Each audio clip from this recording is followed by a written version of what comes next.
نصیب اپنا اپنا ہوتا ہے.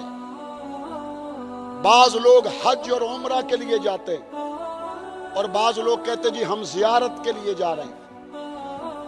زیارت کے لیے، زواری کے لیے جو سفر کرتے ہیں وہ کبھی آپ سے مل جائیں تو ان سے پوچھیں کہ حضرت حسین کے قبر کی زیارت کی ہے یا نہیں کی؟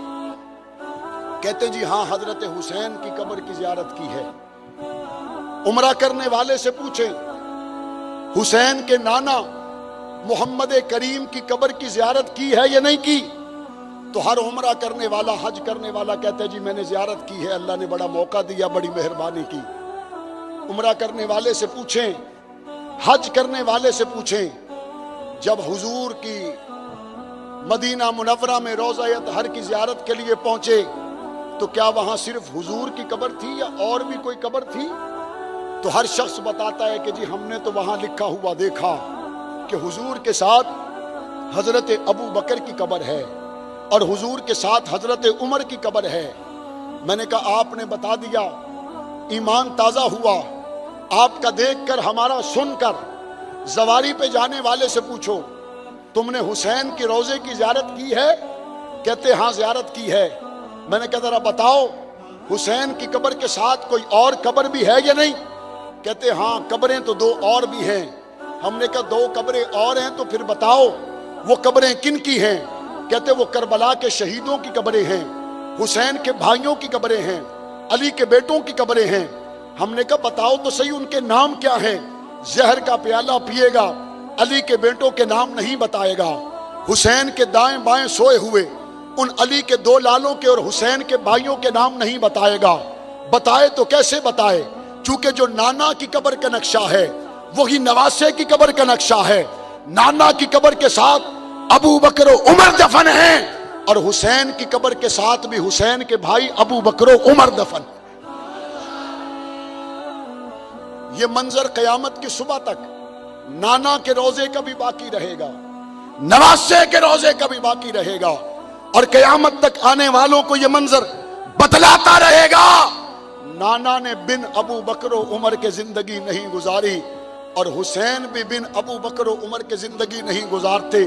میں نے کہا رب کریم یہ نواسہ بھی اعلیٰ، یہ نانا بھی اعلیٰ، کائنات میں اس جیسا نواسہ بھی کوئی نہیں اور ان کے نانا جیسا نانا بھی کوئی نہیں. کوئی شک نہیں دنیا میں جب کسی جگہ پر ایٹمی آلات ہوں، حساس چیزیں ہوں، یا ملک کی قیادت ہو، ایوان صدر ہو، یا پاکستان کے چیف آف آرمی سٹاف کی رہائش گاہ ہو، یا جناب آپ کے پاکستان کے وزیر اعظم اور گورنر ہاؤس اور وزیر اعلیٰ کے دفاتر اور ان کی رہائش گاہیں ہوں، تو کہتے ہیں جناب وہاں پہ عام بندے کو جگہ نہیں ملتی. وہاں سے جانا پڑتا ہے تو ناکوں کو کراس کر کے جانا پڑتا ہے، وہاں جانا پڑتا ہے تو مختلف چوکیوں کو کراس کر کے جانا پڑتا ہے. اس کے علاوہ وہاں سے گزرا نہیں جا سکتا اور جو کوئی وہاں سے گزرے تو اس کی تلاشی ہوتی ہے. مسلح وہاں پہ نہیں جا سکتا، وہاں پہ جانے والا گولی اور بارود کے ساتھ نہیں جا سکتا. وہاں پر جانے والا ہر طرح کی شناخت کروانے کے بعد پھر وہاں پہ جا سکتا ہے. میں اپنے وجدان سے کہتا ہوں پوری کائنات میں سب سے قیمتی ذات میرے نبی کی ذات ہے. رب کریم جب لوگ یہاں پہ کسی کو ملنے کے لیے جائیں تو بڑے بڑے سکیننگ گیٹ ہوتے ہیں، بڑے بڑے دروازے اور چوکیاں ہوتی ہیں. اگر کوئی حضور کے روضے پہ جائے تو وہاں پر بھی کوئی سکیننگ گیٹ ہے یا نہیں؟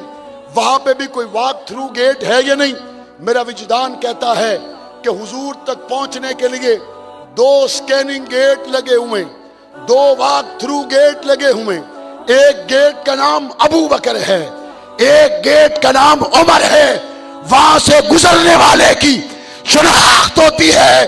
جو مسکرا کے گزر جائے محمد کا غلام ہوتا ہے، جس کی پیشانی پہ بل ہو جائے اس کو اپنے باپ کا پتہ کرنا چاہیے. یہ وہ سکیننگ گیٹ ہیں جہاں سے صرف حلالی گزرتے اور مسکرا کر گزرتے ہیں، جہاں سے گزرنے والا اپنا DNA ٹیسٹ بغیر پیسے دیے بھی کروا سکتا ہے. کہتے جناب ابو بکر صدیق سے میرا تعلق نہیں. تجھے کیا لگتا ہے ابو بکر صدیق اتنا سستا ہے کہ ہر بھنگی چرسی کے حصے میں آ جائے؟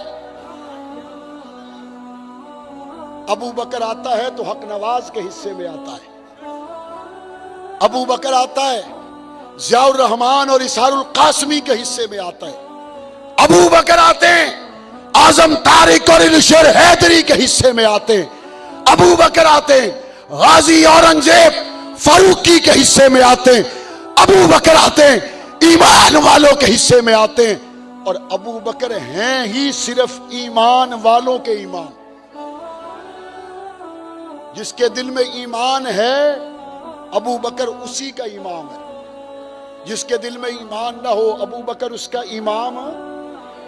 امام ابو جہل، عتبہ و شیبہ، عبداللہ ابن ابی، عبداللہ ابن سبا کی ذریت، تمہیں ہم نے کب کہا کہ ابو بکر تمہارا امام ہے؟